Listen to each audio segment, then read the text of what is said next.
છે મંદિરની અંદર માં ભગવતીની સ્તુતિ કરી, બે હાથ જોડી માં જગદંબાને પ્રાર્થના કરી, સ્તુતિ કરી, હે માં, હે ભગવતી, દિવ્ય મને આશીર્વાદની તું પ્રાપ્તિ કરાવજે. જય દુર્ગે દુર્ગતિ પરિહારણી. માં રૂક્ષ્મણીએ સ્તુતિ કરી છે માતાજી. શુંભ વિહારણી માત ભવાની,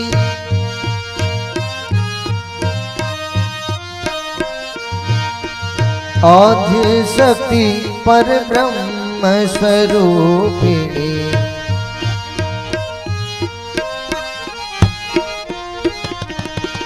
જગજનની સહુ વેદ વખાણી.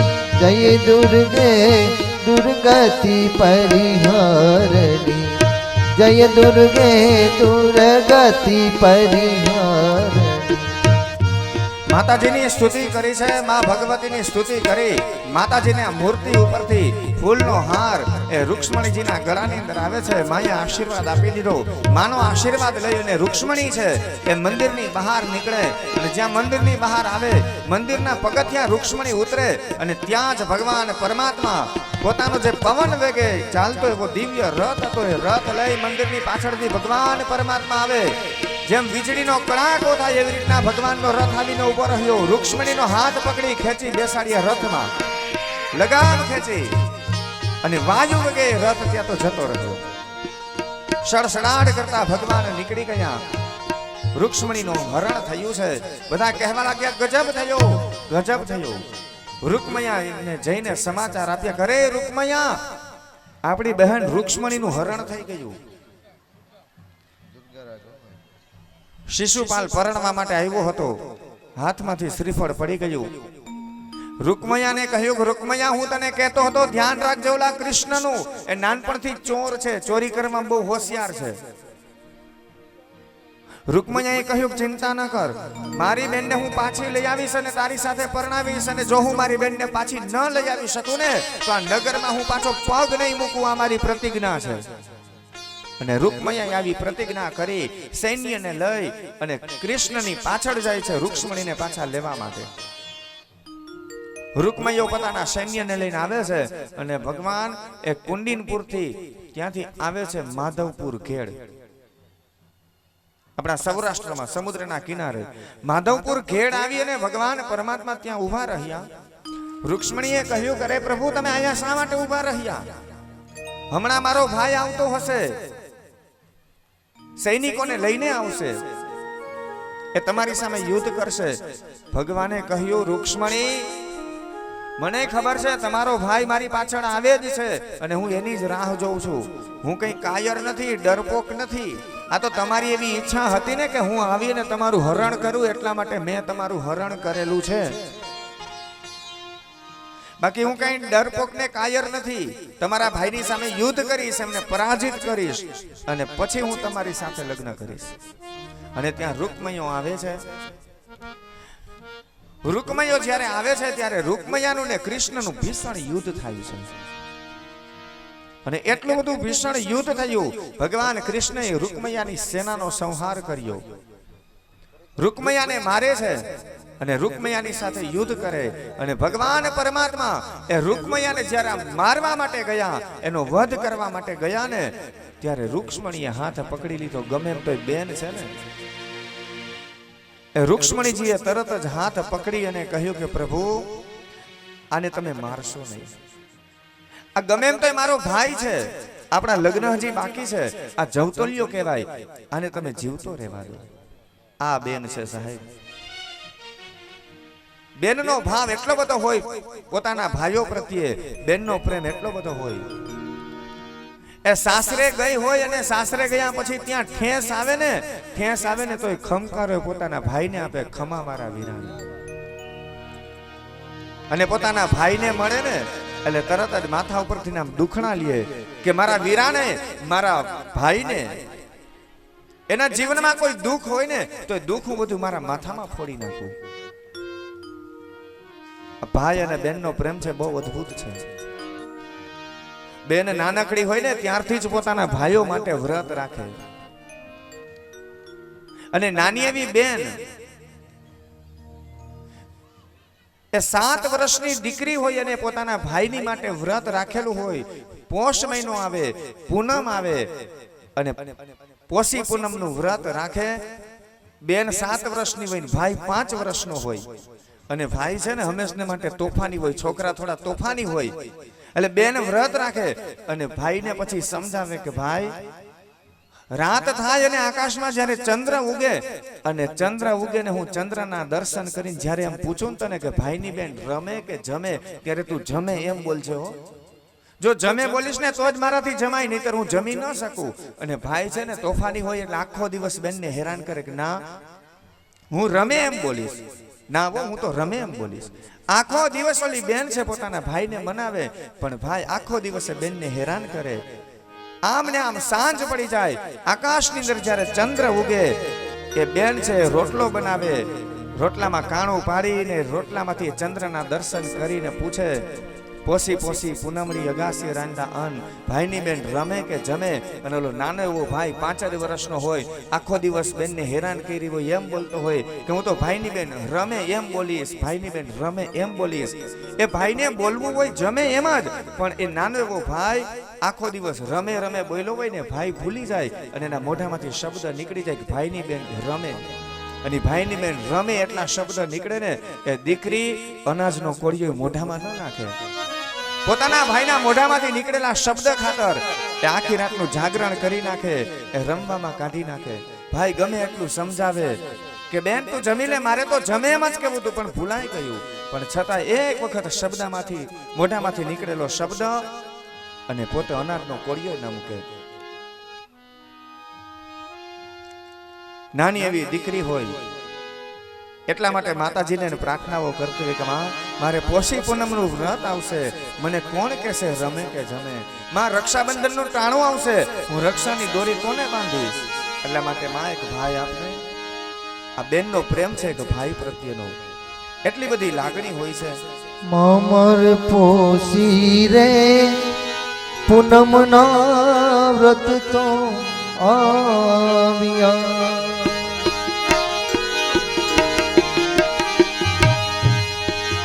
મામર પોસી રે પૂનમના વ્રત તો આવ્યા.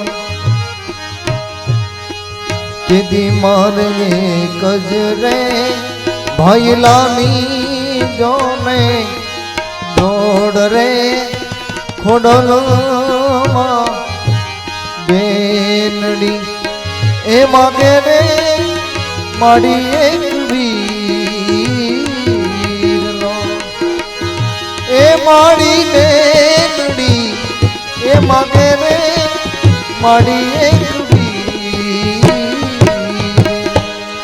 આ બેનનો પ્રેમ છે પોતાના ભાઈ પ્રત્યેનો. બેન નાની હોય ને ત્યારથી જ અનેક વાર વર્તોલા કરે, ઉપવાસ કરે, એકટાણા કરે પોતાના ભાઈઓ માટે. માડી મારે રક્ષા રે બંધનના દિવસો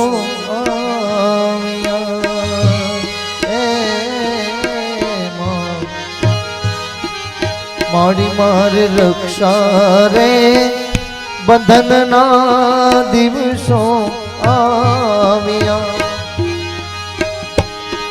તેથી મારે રાખડીનો બાંધનારો નહીં કોઈ રે ખોડલમાં બેનડી એ માગે રે માડી એક એ માડી બેનડી માગે રે માડી એક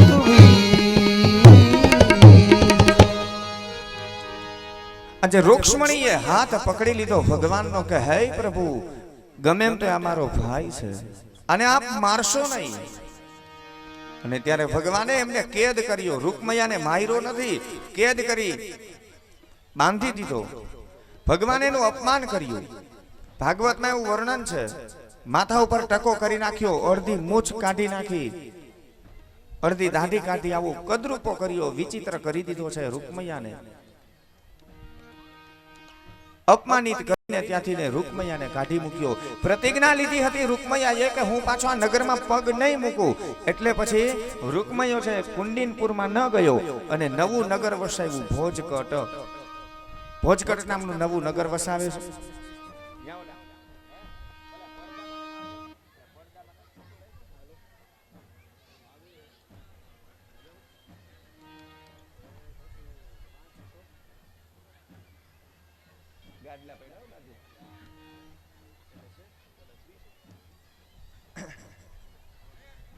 માધવપુરના બધા માણસોને ખબર પડી અને માધવપુરના બધા માણસો ભેગા થઈ અને રૂક્ષ્મણીજીને પોતાની દીકરી બનાવી અને એમનું કન્યાદાન કરે છે.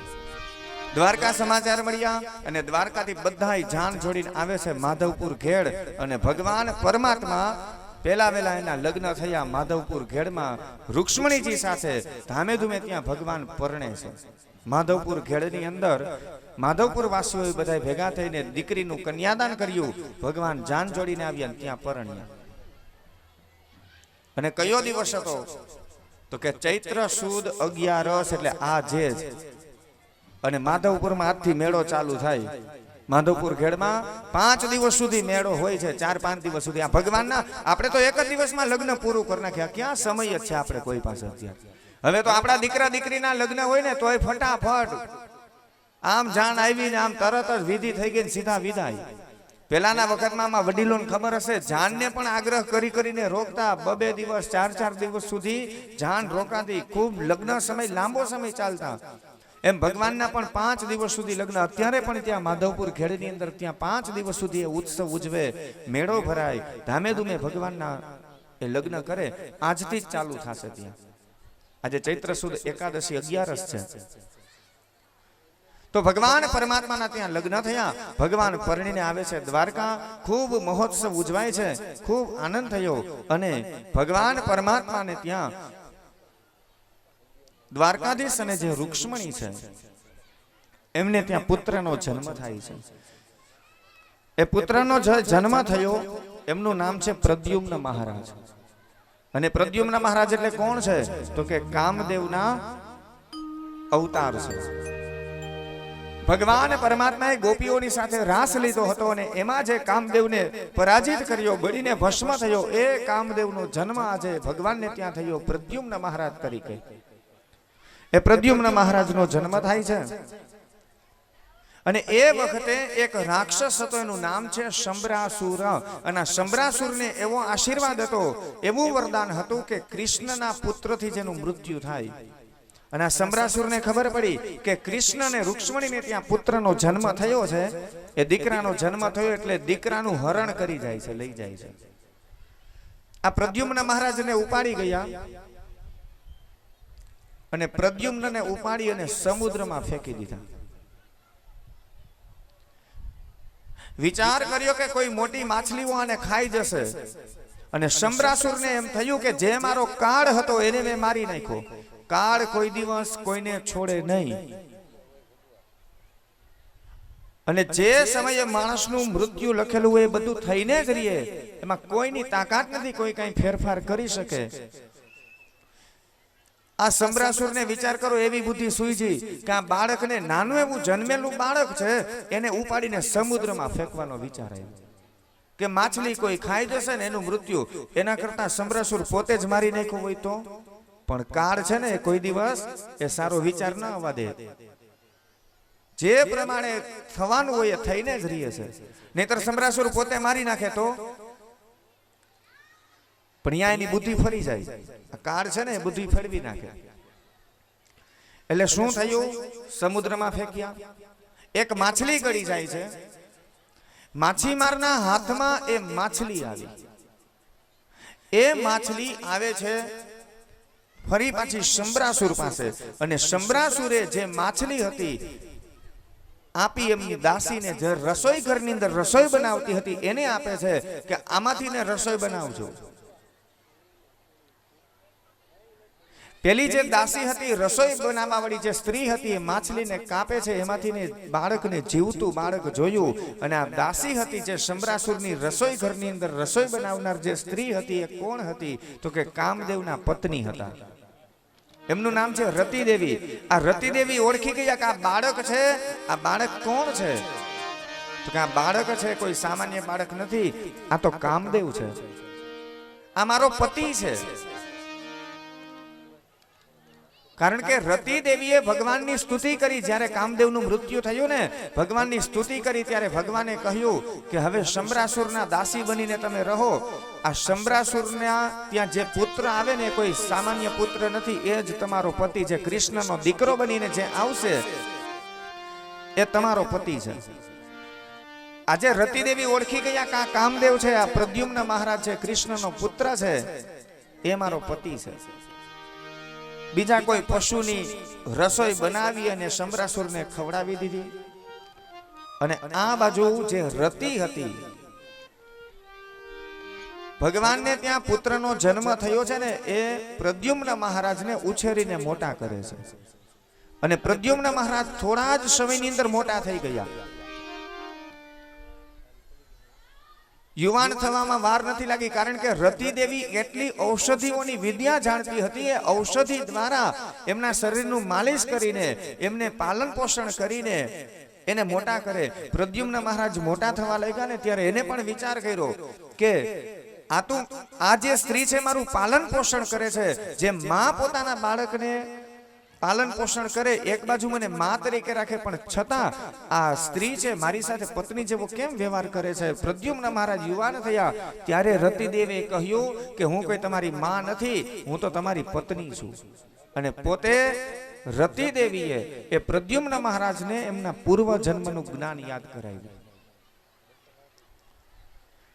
કે તમે કામદેવ હતા અને કૃષ્ણને ત્યાં પુત્ર તરીકે તમે જન્મ લીધો છે. હું તમારી પત્ની છું રતિદેવી, અને તમારા હાથે જ આ શંભરાસુરનું મૃત્યુ છે. તમારે આ શંભરાસુરને મારવાનો છે. અને આમ રતિદેવીએ પ્રદ્યુમ્ન મહારાજને થોડા જ સમયમાં એ ઔષધિની વિદ્યા દ્વારા યુવાન બનાવી દીધેલા હતા. વળી આપણને એવો પ્રશ્ન થાય કે હજી તો આ બાળકનો જન્મ થયો છે, પ્રદ્યુમ્ન મહારાજનો જન્મ થયો, પછી યુવાન થાય, અને યુવાન થયા પછી એ શંભરાસુરને મારે છે. શંભરાસુરને મારી અને પ્રદ્યુમ્ન મહારાજ જે એમની પત્ની છે રતિદેવી, એને પોતાની સાથે લઈ અને આવે છે સીધા દ્વારકા. હવે વિચાર કરો કે હજી તો ભગવાનના લગ્ન થયા, દીકરાનો જન્મ થયો, પ્રદ્યુમ્ન મહારાજનો જન્મ થયો, અને આ દીકરો પરણીને આવી ગયો, વહુ આવી ગઈ.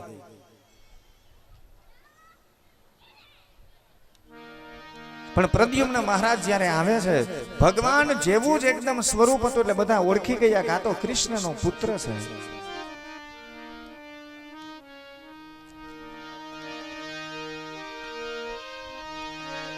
બધાને ખૂબ આનંદ થયો છે દ્વારકાની અંદર એ વખતે. ત્યારે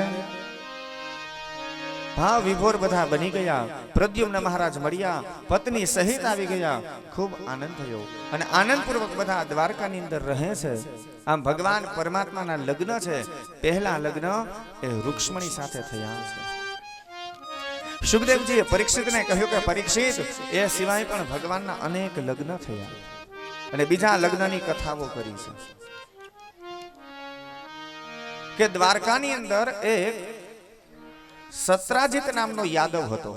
સૂર્યનારાયણની ઉપાસના કરે, ખૂબ ભક્તિ કરે, અને એમાં સૂર્યનારાયણ પ્રસન્ન થયા.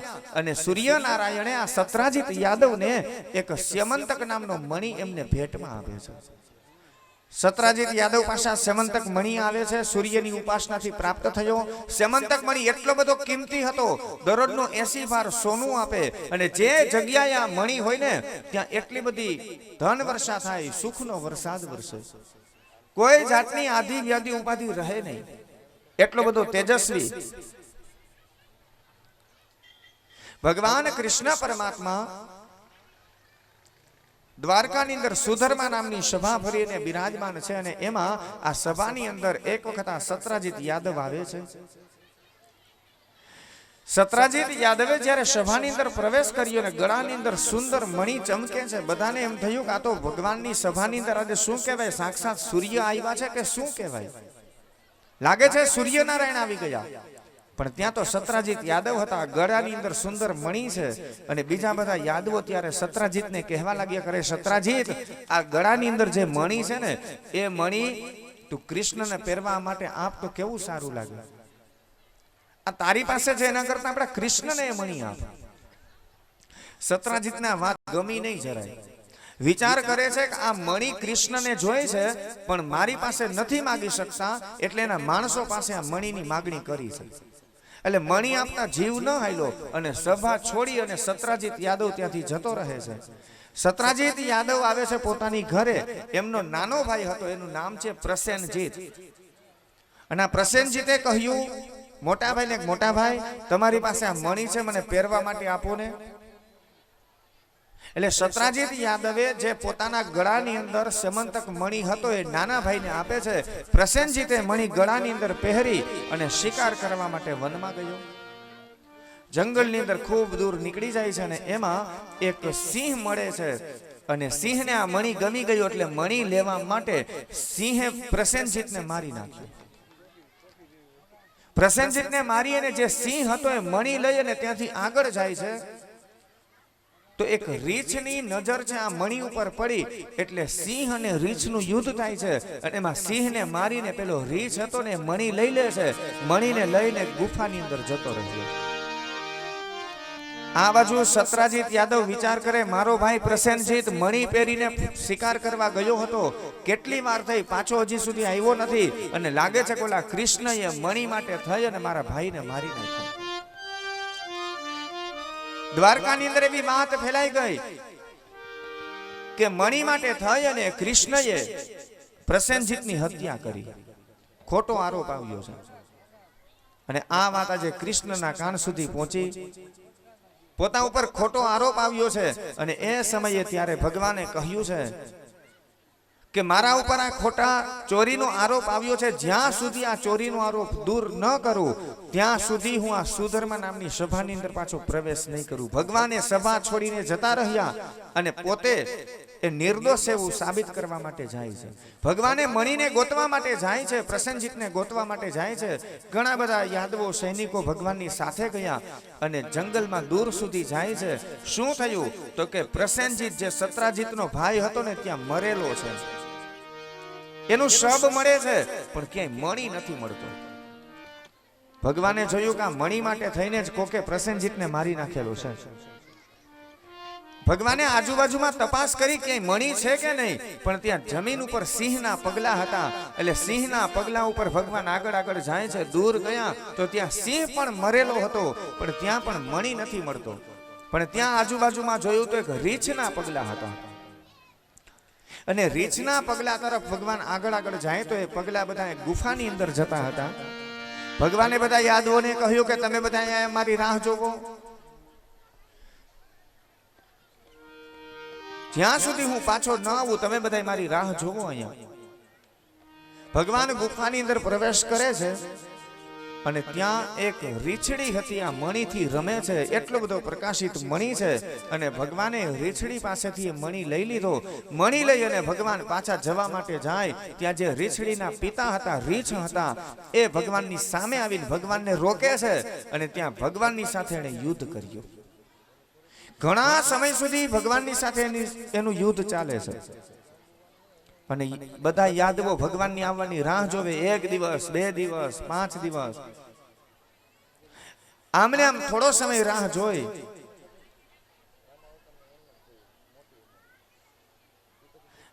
આઠ 10 દિવસનો સમય થયો. ભગવાન જ્યારે ગુફામાંથી બહાર ન આવ્યા ને ત્યારે યાદવો ડરી ગયા કે અરે કૃષ્ણને બહાર આવવામાં આટલી બધી વાર લાગે છે, આની અંદર તો કોઈ ભયંકર મોટો રાક્ષસ હોવો જોઈએ અને એને કૃષ્ણને મારી નાખ્યા હોવા જોઈએ. અને જો એ રાક્ષસ આમાંથી બહાર નીકળશે ને તો જો કૃષ્ણ એને ન મારી શકે તો આપણે કેમ મારી શકશું? એના કરતા એક કામ કરીએ, આ ગુફા આપણે બંધ કરી દઈએ. ગુફા પાસે મોટો પથ્થર મૂકી અને બધા યાદવો હતા એ દ્વારકા જતા રહે. દ્વારકા આખું ચિંતા તૂર છે. વાસુદેવ ને દેવકી ચિંતામાં પડી ગયા. ભગવાન સહી સલામત પાછા આવે એટલા માટે ત્યાં દેવી ભાગવતનો પાઠ કરે છે. પૂજન અર્ચન કરવાની શરૂઆત થઈ અને આ બાજુ ભગવાન આવવાની બધા રાહ જોવે. ભગવાન તો ગુફામાં યુદ્ધ કરે છે અને 27 દિવસ સુધી યુદ્ધ ચાલે છે. અને 27 દિવસ સુધી યુદ્ધ ચાલ્યું ને 27મા દિવસે ભગવાન પરમાત્માએ જે પેલો રીંછ હતો એના ઉપર એક પ્રહાર કરે અને રીંછ હતો ને એ ત્યારે મૂર્છિત થયો, બેભાન થઈને નીચે પડી ગયો. અને ફરી જ્યારે ભાનમાં આવે છે, ભગવાનના ચરણો પકડીને કહ્યું, પ્રભુ મેં તમને ઓળખી લીધા, પૂર્વ જન્મના તમે રામ છો અને હું જાંબવાન છું. મારી એવી ઈચ્છા હતી કે હું તમારી સાથે યુદ્ધ કરું, પણ તમે કહ્યું કે હું તમારા કરતા ઉંમરમાં મોટો હતો, એટલા માટે તમે મારી સાથે યુદ્ધ કરવા માંગતા ન હતા. પણ વચન આપેલું હતું કે હું જરૂર તમારી સાથે યુદ્ધ કરીશ, એટલા માટે આજે તમે વચન પૂરું કર્યું, મારી સાથે તમે યુદ્ધ કરી લીધું.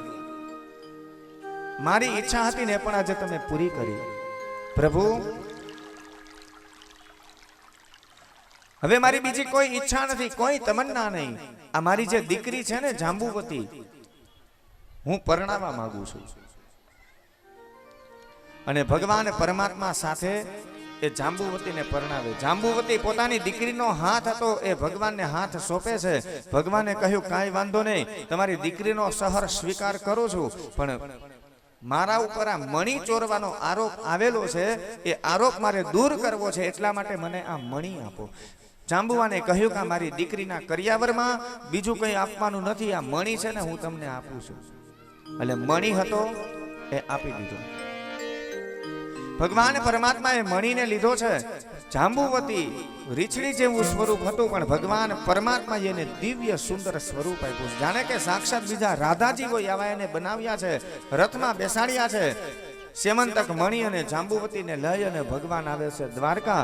અને દ્વારકાની અંદર ભગવાન આવ્યા, બધાને ખૂબ આનંદ થયો, મહોત્સવ ઉજવે છે, ભાવ વિભોર બધા બની ગયા. સત્રાજીત યાદવને બોલાવવામાં આવે છે, આખી વાત કઈ સંભળાવી કે હે સત્રાજીત, આ મણી મારે નથી જોતો, આ મણી તો તારો છે, આની ચોરી મેં નથી કરી. એક સિંહે તારા ભાઈને મારી નાખેલો હતો, એની પાસેથી આ મણી રીછ પાસે ગયો અને ત્યાંથી ને હું આ લઈ આવ્યો છું. સત્રાજીત ને એ મણી પાછો આપી દીધો. પણ સત્રાજીતને હવે શરમ લાગી કે મારાથી ભૂલ થઈ, મેં ખોટું ભગવાન ઉપર ચોરીનો આરોપ નાખી દીધો, તો હવે શું કરું? એક કામ કરું, એ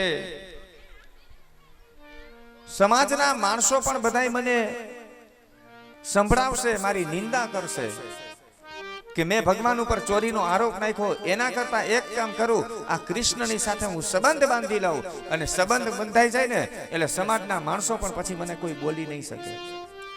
એટલે સત્રાજીતે પોતાની જે સત્યભામા નામની દીકરી હતી એમ કહ્યું ભગવાનને કે પરમાત્મા, આજે મારી સત્યભામા નામની જે દીકરી છે ને એ હું તમારી સાથે પરણાવું છું, આપ એમની સાથે લગ્ન કરો. ભગવાને કહ્યું કે દીકરી સાથે લગ્ન કરું, કોઈ વાંધો નહીં, તમારી દીકરીનો હું સહર સ્વીકાર કરું છું. આ વખતે જેટલા માગા એવા ભગવાન કોઈને ના જ ન પાડી.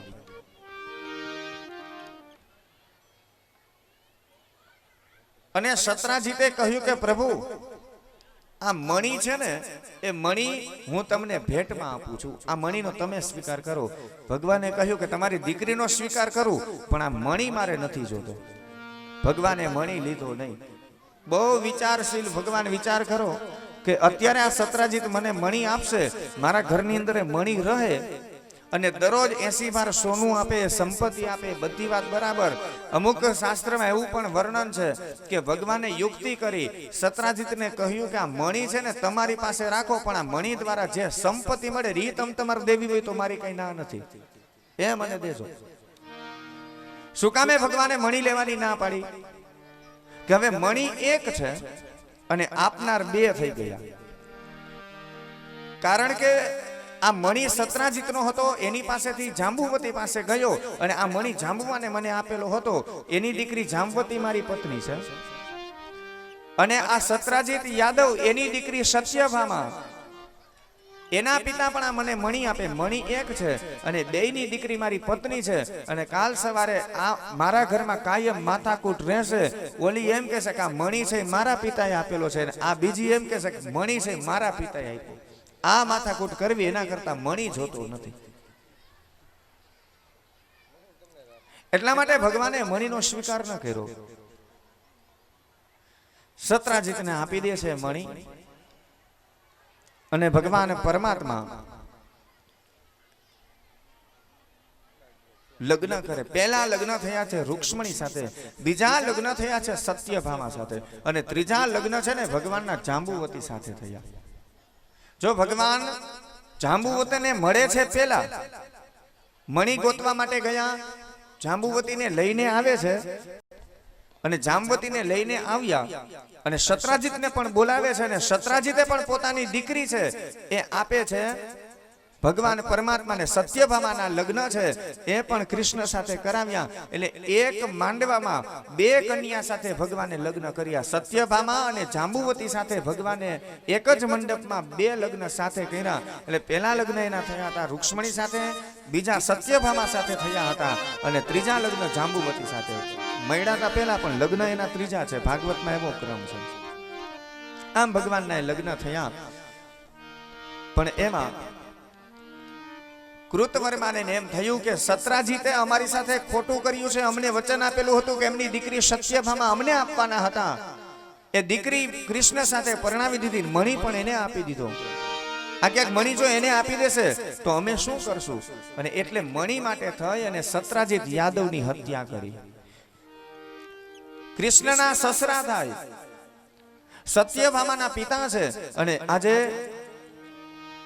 અક્રૂર અને કૃતવર્માએ જ્યારે હત્યા કરી અને આજે ફરી પાછો આરોપ આવ્યો કૃષ્ણ ઉપર. અને આ વખતે આરોપ કોને નાખ્યો છે? તો કે પત્નીએ, સત્યભામાએ ભગવાનને કહ્યું કે હરે પ્રભુ, મારા પિતા જ્યારે તમને મણી આપતા હતા તો તમે સમાજની અંદર મોટાઈ દેખાડવા માટે થઈ અને તમે મણીનો સ્વીકાર ન કર્યો, અને મણી માટે થઈને તમે મારા બાપની હત્યા કરી નાખી. ભગવાને કહ્યું કે આ મણી માટે મેં કોઈ હત્યા નથી કરી, મને ખબર પણ નથી. કૃષ્ણ ઉપર આરોપ આવ્યો. ખોટો આરોપ આવવાનું કારણ એવી પણ એક દંતકથા છે કે ગણપતિ દાદા જ્યારે નીકળ્યા ને ત્યારે ગણપતિનું સ્વરૂપ જોઈ અને ચંદ્ર છે ને ખડખડાટ હસે છે, દાંત કાઢે છે, ગણપતિની મશ્કરી ઉડાડી. અને ત્યારે ગણપતિએ કહ્યું છે ચંદ્રને કે હે ચંદ્ર, તું આટલો બધો સ્વરૂપવાન છો અને મારું સ્વરૂપ જોઈને તું દાંત કાઢે છે ને, શ્રાપ આપું છું તારા કોઈ દર્શન નહીં કરે, અને જે પણ વ્યક્તિ તારા દર્શન કરશે ને એના ઉપર ખોટો આરોપ આવશે. પણ ચંદ્રએ ગણપતિની માફી માંગી.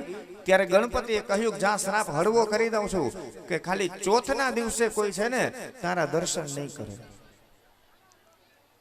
એમાં પણ શ્રાપ હળવો કરી દીધો કે ભાદરવા મહિનાની જે ચોથ હશે, ગણપતિનો જન્મદિવસ, તે દિવસે ચંદ્રના દર્શન કરવા નહીં. ભાદરવા સુદ ચોથના. પણ જે વ્યક્તિ સંકટ ચોથનું વ્રત રહેતા હોય એને દોષ લાગતો નથી. અથવા તો બીજના દર્શન કરી, બીજની તિથિના જે ચંદ્રના દર્શન પેલા કરી લે અને એ વ્યક્તિ ચોથના દિવસે ચંદ્રના દર્શન કરે તો એને પાછો દોષ લાગતો નથી. પણ માની લો કે બીજના દર્શન ન કરેલા હોય, સંકટ ચોથનું વ્રત પણ ન રહેતા હોય, અને ચોથના ભાદરવા મહિનાની સુદ ચોથના દિવસે ચંદ્રના આપણે દર્શન કરીએ તો ખોટો આરોપ આવે. આજે કૃષ્ણથી એમાં એક વખત આવા દર્શન થયેલા હતા, ચંદ્રના દર્શન થયેલા હતા, અને એટલા માટે આજે આ ખોટો આરોપ ભોગવવો પડ્યો. પછી ભગવાન પરમાત્મા એ મણીની તપાસ કરે છે. ખબર પડી કે આ મણી એ તો કાશીની અંદર છે. અક્રૂરજી ત્યાં મણી લઈને જતા રહ્યા છે, અને ભગવાન પરમાત્મા કાશી જાય છે, અક્રૂર પાસેથી મણી લઈ લે છે. અને મણીને લઈને ભગવાને વિચાર કર્યો જો આ મણી આમનામ રહેશે ને તો હજી કાંઈક ને કાંઈક આવી માથાકૂટું થશે જ. અને એટલા માટે ભગવાને ત્યાં ગંગાના કિનારે એ મણી હતો ને એના કટકા કરી નાખ્યા. અને જે જગ્યાએ ભગવાને મણીના કટકા કરેલા છે એ ઘાટનું નામ થયું મણિકર્ણિકા. કાશીની અંદર જે ઘાટ છે ને મણિકર્ણિકા, આ ભગવાન પરમાત્માએ એ સેમંતક મણીના કટકા કર્યા અને પોતાની ઉપર જે ખોટો આરોપ આવેલો તો આરોપને દૂર કર્યો. તો ભગવાન પરમાત્મા આ રીતના એમના લગ્ન થાય છે. અને ત્યાર પછી ભગવાન પરમાત્મા એક વખત પાંડવોને મળવા માટે જાય છે, હસ્તિનાપુરની અંદર જાય છે, ને યમુનાજીના કિનારા પાસેથી પ્રસાર થાય છે. ત્યારે જે કાલિંદી એટલે યમુનાજી છે એ ભગવાનને પ્રાપ્ત કરવા માટે જલની અંદર તપ કરતા હતા. અર્જુન મળે છે, કહે કે અરે સ્ત્રી, અહીંયા તમે શું કામ તપ કરો છો? મારે કૃષ્ણને પ્રાપ્ત કરવા છે એટલા માટે તપ કરું છું. અર્જુને કહ્યું તો કૃષ્ણ મારી સાથે જ છે. અને ત્યાં ભગવાન પરમાત્મા કાલિંદીને મળે છે અને તેમની સાથે ભગવાનના ચોથા લગ્ન થયા.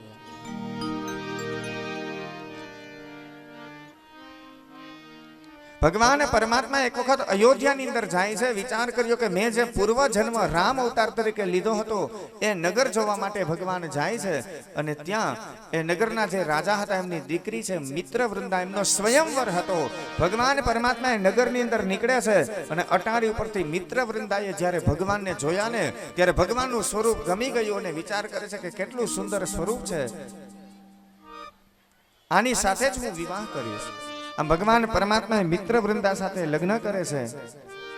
એક રાજાની પ્રતિજ્ઞા હતી, 7 આખલા હતા, કોઈ એને પોતાના વશની અંદર ન કરી શકે, એક આખલાને પણ વશમાં ન કરી શકે. અને ભગવાન પરમાત્મા આવે છે અને 7 આખલાને એક સાથે એ નાથે છે.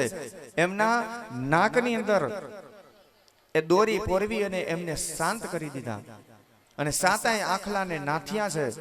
વિજય થયા ભગવાન પરમાત્મા અને આવી રીતના એ નાગનજીતી સાથે ભગવાનના લગ્ન થયા. પછી એક લગ્ન છે ભદ્રા સાથે થાય છે, લક્ષ્મણા સાથે લગ્ન થયા ભગવાનના. ભગવાન પરમાત્મા આવી રીતના 8 લગ્ન કરે છે, જે ભગવાનની અષ્ટપટરાણી કહેવાણી. 8 રાણીઓની સાથે ભગવાન પરમાત્મા દ્વારકાની અંદર રહે છે. અને એમાં એક વખત દેવર્ષિ નારદ આવે છે દ્વારકાની અંદર. દ્વારકાની અંદર દેવર્ષિ નારદ આવી સ્વર્ગનું સુંદર મજાનું પારિજાતનું જે પુષ્પ હતું અને બધા ભવનની અંદર એટલે બધી રાણીઓના ભવનમાં એક એક પારિજાતના ફૂલની પાંખડી મૂકી. એટલી સરસ મજાની દિવ્ય સુગંધ આવે છે. એક માત્ર સત્યભામા છે એના ભવનમાં પાંખડી ન મૂકી.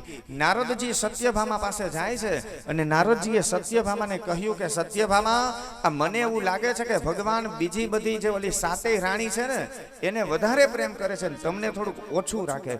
સત્યભામાએ કહ્યું કે અરે નારદ, આવું શું કામે લાગ્યું? સત્યભામાને નારદજી કહેવા લાગ્યા કે માં, હું બીજી રાણીઓના ભવનની અંદર ગયો ને તો સુંદર મજાની સુગંધ આવે છે, દિવ્ય વાતાવરણ છે, પણ તમારા ભવનમાં તો કોઈ સુગંધ નથી આવતી. સત્યભામા તપાસ કરે, જોયું ને તો બધી રાણીઓના ભવનમાં સુગંધ આવતી હતી, પણ પોતાના ભવનમાં સુગંધ નથી આવતી. નારદને કહ્યું કે વાત સાચી છે. સત્યભામા તો મોઢું ચડાવીને બેઠા.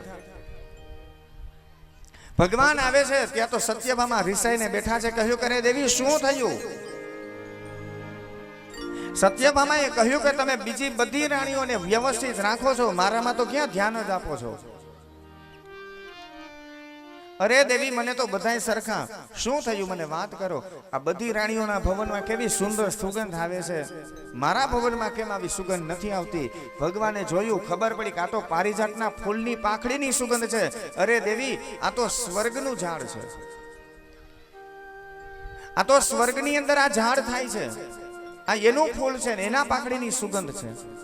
ભલે સ્વર્ગમાં હોય તો પણ ભલે મારા ભવનમાં આવી સુગંધ આવે, આવું કંઈક કરો. ભગવાને કહ્યું કાંઈ વાંધો નહીં, બધી રાણીઓના ભવનમાં માત્ર ખાલી ફૂલની પાંખડી છે, તમારા ભવનમાં આખે આખું પારિજાતનું ઝાડ જ રોપી દઉં તો? સત્યભામા કહે તો આપણું સમાધાન, આપણે ક્યાં વાંધો છે?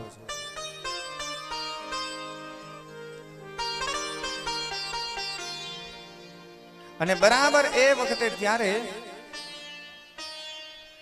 ભૌમાસુર હતો, એમણે અનેક રાજકુમારીઓને બધીને કેદ કરીને રાખી છે.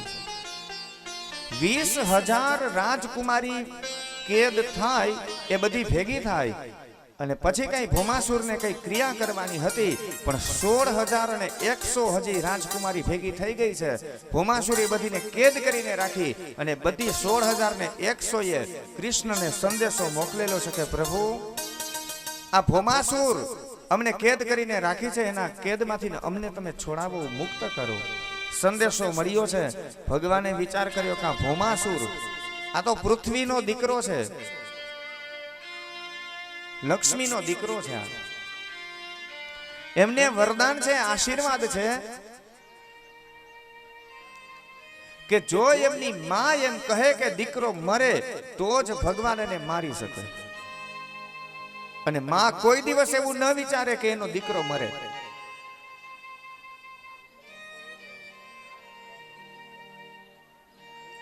પૃથ્વીનો અવતાર છે એ સત્યભામા છે. આ ભૌમાસુર એ પૃથ્વીનો દીકરો છે અને સત્યભામા છે પૃથ્વીનો અવતાર છે. એટલે ભગવાને વિચાર કર્યો કે આ સત્યભામાની આમાં જરૂર પડશે, એટલે ભગવાને સત્યભામાને પોતાની સાથે લીધા. સત્યભામાને કહ્યું કે ચાલો આપણે સ્વર્ગની અંદર જઈએ અને પારિજાતનું આપણે વૃક્ષ લેવા માટે જઈએ, પણ મારે એક રસ્તામાં કામ છે, એક જે ઓલો અસુર છે મારે એની સાથે યુદ્ધ કરવાનું છે. સત્યભામાને સાથે લઈ અને ભગવાન આવે છે ભૌમાસુર પાસે. ભૌમાસુરનું અને કૃષ્ણનું ત્યાં ભીષણ યુદ્ધ થાય છે. એવું બધું ભયંકર યુદ્ધ થયું, સામ સામે બધા બાણ છોડવા લાગે છે. ભગવાન કૃષ્ણ પોતાના ધનુષ્યમાંથી બાણ છોડે, ભૌમાસુર ઉપર છોડે, અને ભૌમાસુર છે કૃષ્ણ ઉપર બાણ છોડે, પણ ભગવાનના એકેય બાણ એ ભૌમાસુરને લાગતા નથી.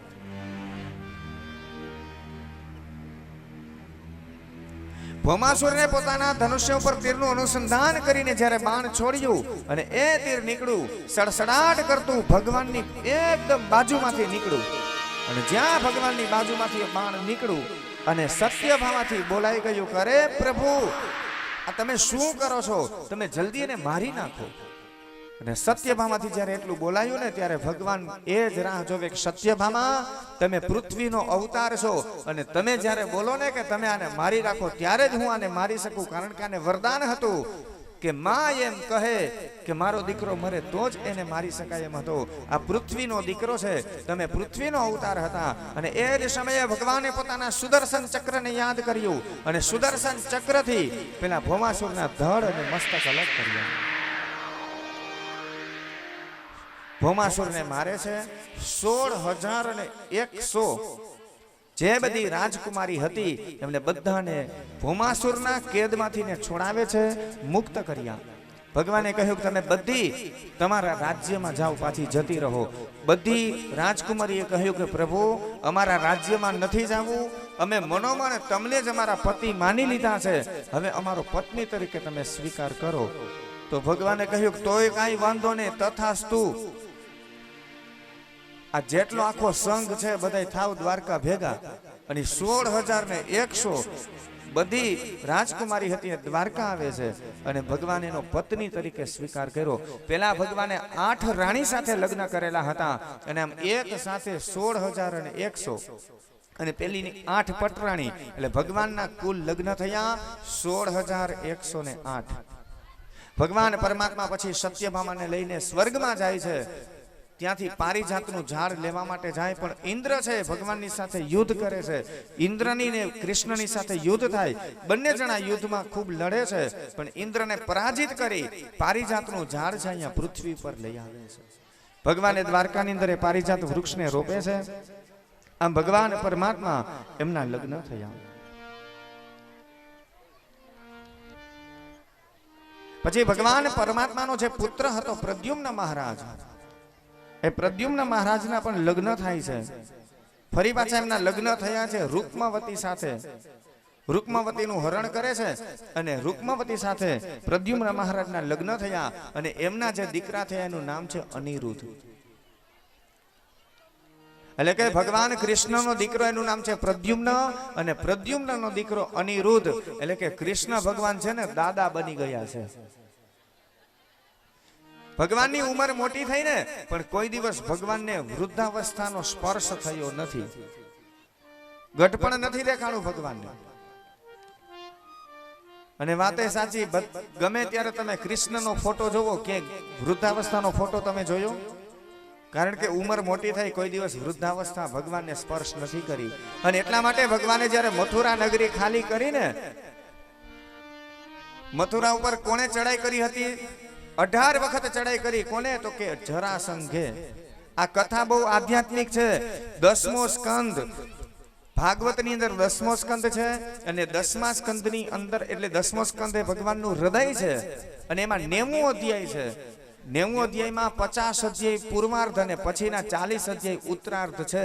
એટલે 50 અધ્યાય પૂરા થાય એટલે માણસના 50 વર્ષ પૂરા થયા એટલે પૂર્વાર્ધ આપણી પૂરી થઈ. પછી ઉત્તરાવસ્થા ચાલુ થાય. એટલે 90 અધ્યાય છે ભાગવતની અંદર 10મા સ્કંધમાં. અને ઉત્તરાર્ધની કથા આવે તો શું થાય? તો કે ભગવાન મથુરા ખાલી કરી દે અને નવું નગર વસાવે છે. શું? તો કે દ્વારકા. શું કામે ખાલી કરવું પડ્યું? તો કે અહીંયા જરાસંઘે ચડાઈ કરી. આ જરાસંઘ એટલે શું? તો કે ગઢપણ. આપણું આ શરીર છે ને, આ મથુરા નગરી છે. મથુરા નગરીને 10 દરવાજા હતા એટલે આપણા શરીરમાં પણ 10 દ્વાર છે. એના જ્યારે આપણા 50 વર્ષ પૂરા થાય એટલે પછી ઉત્તરાર્ધ આવે ને ઉત્તરાર્ધમાં શું થયું? તો કે જરાસંઘે મથુરા ઉપર ચડાઈ કરી એટલે ગઢપણ છે ને આપણા શરીર ઉપર ચડાઈ કરે છે. અને જરાસંઘે કેટલી વાર ચડાઈ કરી? તો કે પેલા 17 વખત ચડાઈ કરી. તો કૃષ્ણએ 17 વખત જરાસંઘની સાથે યુદ્ધ કરેલું છે. એટલે કે આપણા શરીર ઉપર ગઢપણ ચડાઈ કરે ને ત્યારે જીવ છે એ જરાસંઘની સાથે ગઢપણની સાથે યુદ્ધ કરે, લડાઈ કરે. ગઢપણ આવે ને એટલે મોઢામાંથી દાંત પડી જાય એટલે આપણે યુદ્ધ કરવાની શરૂઆત કરી. ભગવાન દાંત ભલે પાડી નાખ્યા, આપણે ચોકઠું ફિટ કરાવી લઈ. આ જરાસંઘ સાથે યુદ્ધ.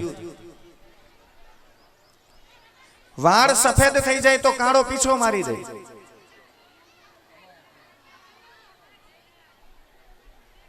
ભગવાનને એમ થાય કે આના કાન છે ને થોડાક નબળા કરું, કઈ સંભળાય નહીં, તો ઓલું મશીન ચડાવી દે, બેરોમીટર. ભગવાનને એવું થાય કે હવે આંખમાં ઝાંખપ આપવું એટલે કાંઈક આંખે દેખાતું ઓછું થાય ને તો આ ઘરમાં પગ વાળીને શાંતિથી બેઠા રહીએ તો આંખમાં ઝાંખપ આવે તો મોતિયો ઉતરાવી લે. આ જરાસંઘની સામે યુદ્ધ. ગઢ પણ ગમે નહીં કોઈને. આ વાળ સફેદ થાય એટલે તરત જ પીછો ફેરવી દે કાળા. પણ ઓલા કે ને અંદરથી ઉગે, આ ઉગે ને કોણ પૂગે? આ એક છે એ આ કલર કરવાનું કઈ ડબલું પડી કે આવતી હોય એ પી જાય ને પીધા પછી કદાચ કાળા ઉગવાની શરૂઆત થાય. ગમે એટલું કરશો સાહેબ, એક વખત સમય પૂરો થશે ને, જેમ ભગવાને મથુરા ખાલી કરી દીધું એમ મારે તમારે આ નગર છે ને ખાલી કરવું પડશે. આ કથા એ કહેવા માંગે. આખો આધ્યાત્મિક અર્થ એનો એવો છે. આ મારા ને તમારા શરીર ઉપર આપણે ગમે એટલું અભિમાન કરીએ પણ મારું ને તમારું આ શરીર છે ને એ ભગવાને આપણને ભાડે આપેલું છે.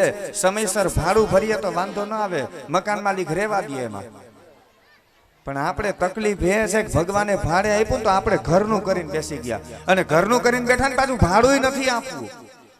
આ ભગવાનનું ભાડું એટલે શું? તો કે કઈ કથા, કીર્તન, સત્સંગ, ભગવાનના નામ સ્મરણ, દાન, સત્કર્મ જે કરીએ ને આ ભગવાનને ભાડું આપીએ છીએ. પણ આ જીવને એ ગમતું નથી. પણ છતાં આ ભાડાનું મકાન છે ને મારે તમારે ખાલી કરવું પડશે.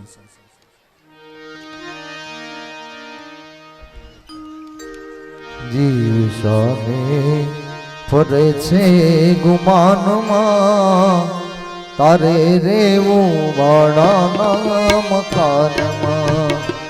જીવ સામે ફરે છે ગુમાનમાં, તારે રેવું વાડાના મકાનમાં.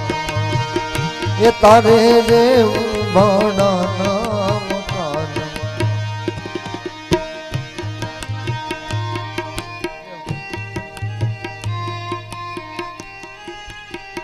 ગમે એટલું અભિમાન કરશું આપણે પણ છતાંય સમય પૂરો થાય એટલે મકાન ખાલી કરી દેવું પડે.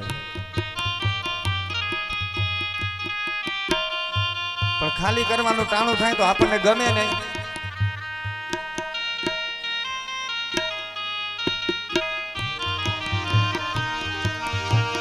સ્વાર્થ કાજે તું કાયમ ફરતો,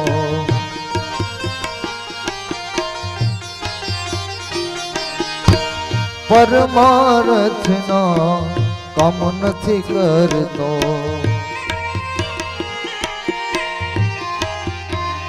એ તને રસ નથી ધણીના ધ્યાનમાં, તારે રેવું બડાના મકાનમાં. ઓ દિશાને ફરે છે ગુમાનમાં તારે તારે રેવું બડાના મકાન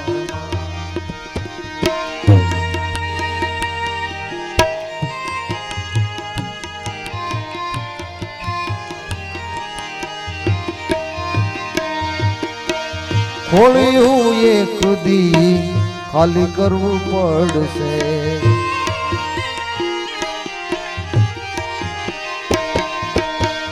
સગાને માલા તારા કોક મૂકી રડશે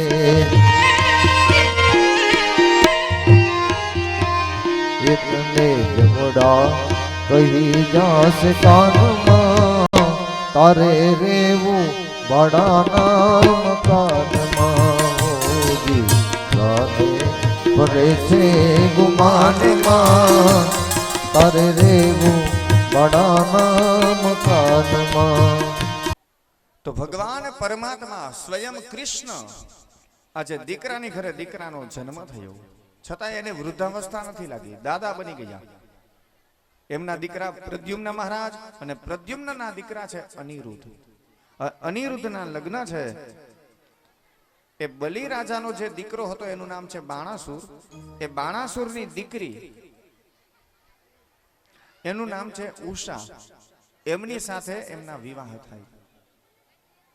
બેનો જે ચૈત્ર મહિનાની અંદર ઓખાહરણની કથા સાંભળે છે ને, ઓખાહરણ સાંભળવાનું મહત્વ છે. ચૈત્ર મહિનાની અંદર તમે ઓખાહરણની કથા સાંભળો એટલે આખા વર્ષ દરમિયાન તમને તાવ આવતો નથી, કારણ કે આ કથાની સાથે તાવની કથા જોડાયેલી છે. એટલા માટે સંક્ષિપ્તની અંદર એક કથા કહી દઉં કે જેથી કરી ભગવાન પરમાત્માની, ભગવાન દ્વારકાધીશની, ભગવાન ભોળાનાથની અને વાછરા દાદાની કૃપા ઉતરે કે જે પણ અત્યારે આ સમાજની અંદર બધા વાયરસો ફરે છે, એક પછી એક નવા નવા કઈ ને કઈ વાયરસ આવે છે, તાવ આવે છે, તો આજે ભગવાનની કૃપાથી એ બધા વાયરસ એ બધા અહીંથી દૂર જતા રહે અને બધાને ભગવાન પરમાત્મા સારું આરોગ્ય આપે.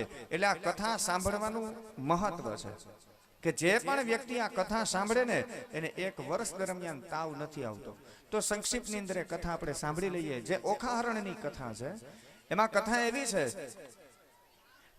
કે બલિરાજાનો દીકરો હતો બાણાસુર, શિવનો ઉપાસક, શંકરની ખૂબ ભક્તિ કરી અને શંકર ભગવાન પ્રસન્ન થયા, કહ્યું માગ જોઈએ તે. અને શંકર ભગવાને એવો આશીર્વાદ આપ્યો કે તારા નગરનું રક્ષણ હું પોતે કરીશ. અને આ બાણાસુર 1000 હાથ હતા અને 1000 હાથથી બધાને હેરાન કરે, બધાની સાથે યુદ્ધ કરે અને છેલ્લે શંકર ભગવાને કહ્યું કે બાણાસુર, ભલે મેં તને આશીર્વાદ આપ્યા, હું તારા નગરનું રક્ષણ કરીશ, પણ તું અભિમાની બની ગયો છે. પણ યાદ રાખજે કે તારા નગર ઉપર જે ધજા છે, જે દિવસે આ ધજા પડી જશે ને તે દિવસે તારી હાર નિશ્ચિત છે. હું પણ તને બચાવી નહીં શકું. આવું શંકરે કહી દીધેલું. અને બાણાસુર એમની દીકરી ઉષા એક વખત સપનું આવે.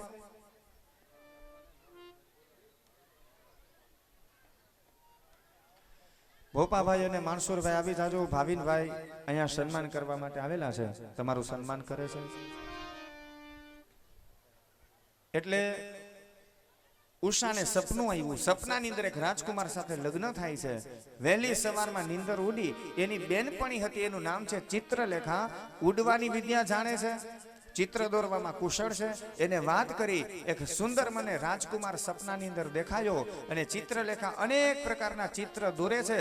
એમાં અનિરુદ્ધનું ચિત્ર દોર્યું. અનિરુદ્ધને જોઈ અને ઉષાએ કહ્યું આ રાજકુમાર જ મને સપનામાં આવેલો હતો. ચિત્રલેખાએ કહ્યું કે આ તો કૃષ્ણના દીકરાનો દીકરો છે, હવે મારે એની સાથે લગ્ન કરવા છે. ચિત્રલેખા ઉડીને આવે છે દ્વારકાની અંદર. સુદર્શન ચક્ર દ્વારકાનો પહેરો ભરે છે, પણ ત્યાં નારદજી આવે, સુદર્શન ચક્ર હારે સત્સંગ કરે અને એમાં ચિત્રલેખા છે. જે અનિરુદ્ધ જે ઢોલિયામાં સૂતેલા હતા ને, આખે આખો ઢોલિયો પલંગ આખો ઉપાડીને આકાશની અંદર ઉડી જાય છે, લઈ જાય છે ઉષાના ભવનની અંદર.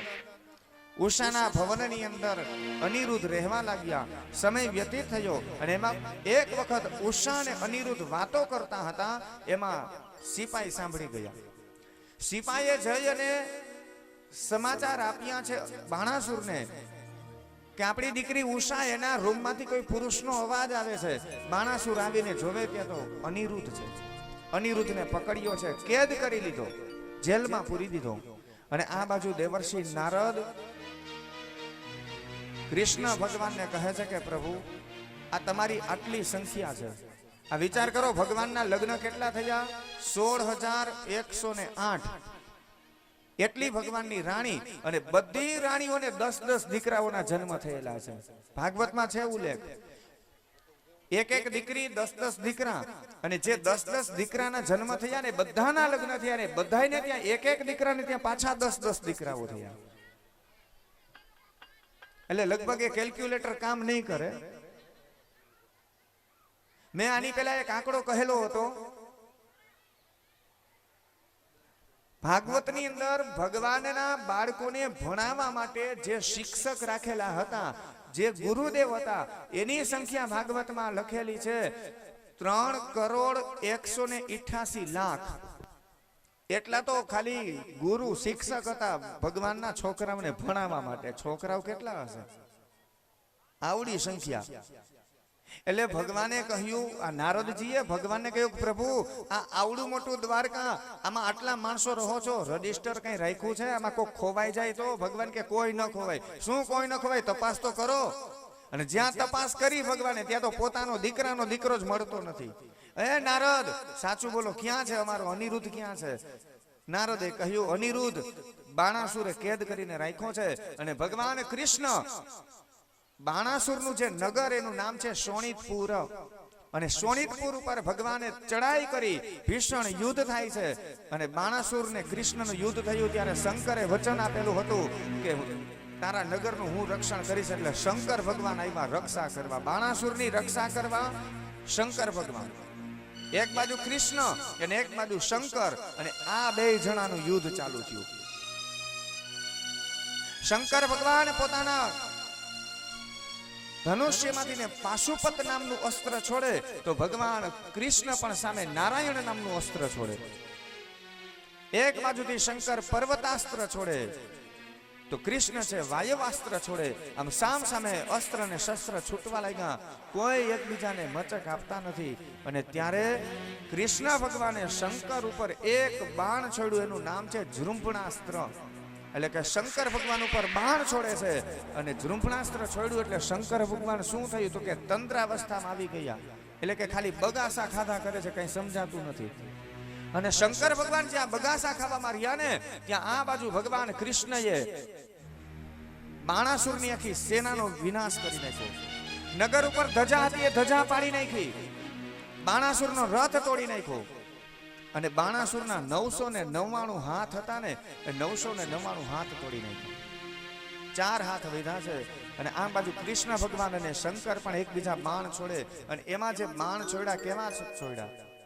શંકર ભગવાને એક એવું બાણ છોડ્યું કૃષ્ણ ઉપર, જ્વર નામનું બાણ છોડ્યું. જ્વર એટલે કે તાવ, ઉષ્ણ જ્વર એટલે કે જે આપણને ગરમ તાવ આવે ને, એવો તાવ શંકર ભગવાને છોડ્યો કૃષ્ણ ઉપર. તો કૃષ્ણ ભગવાને સામે તાવની સામે બીજો તાવ છોડ્યો, શીત જ્વર એટલે ટાઢિયો તાવ.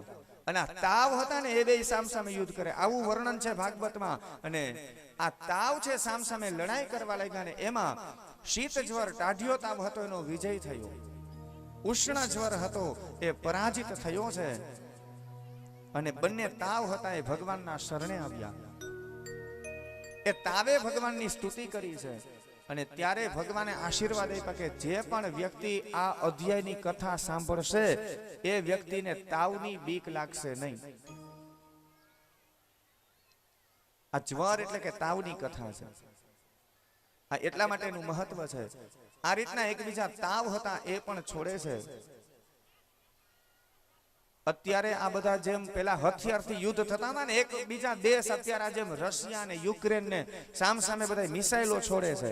અને હવેના દેશ એવા યુદ્ધ કરે છે કે આ હથિયારની જરૂર નહીં પડે, એને જૈવિક યુદ્ધ કહેવાય. એકાવામાં વાયરસ છોડે એકાબીજા દેશ. કોઈ દેશ ઉપર એવો વાયરસ છોડે કે બીમારીમાં માણસોના મૃત્યુ થઈ જાય. એટલે આવા યુદ્ધ તો આ એ વખતે પણ આવી રીતના ભગવાને આવી રીતના વાયરસ છોડેલા હતા, તાવ છોડેલા હતા, પણ ભગવાન એનો પણ વિનાશ કરે. અને શંકર ભગવાને બાણાસુરને કહ્યું કે બાણાસુર, મેં તને કહેલું હતું જ્યારે તારી ધજા પડશે ને ત્યારે તારો પરાજય થશે. શંકર ભગવાને કહ્યું, વિષ્ણુને દ્વારકાધીશને કહ્યું કે આને તમે મારશો નહીં.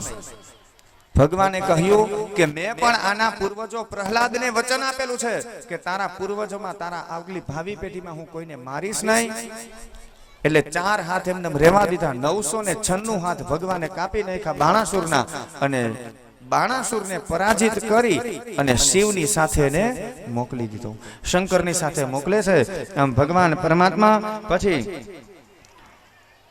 એક જે કાચિંડો તરીકે નૃગ રાજા હતા, કુવાની અંદર પડેલા હતા, અજાણતા એક ગાય બ્રાહ્મણને દાનમાં આપેલી હતી, એ જ ગાય ફરી પાછી બીજા બ્રાહ્મણને દાનમાં અપાઈ જાય છે, અને પરિણામે નૃગ રાજાને કાકિંડો બનવું પડે છે, અને ભગવાન પરમાત્મા એનો પણ ઉદ્ધાર કરે છે. એ બધી અદ્ભુત કથા કરી છે. ભગવાને વિચાર કર્યો કે મેં આ બધા કાર્ય હવે પરિપૂર્ણ થયા. કૌરવ અને પાંડવનું ભીષણ યુદ્ધ થાય. મહાભારતમાં યુદ્ધમાં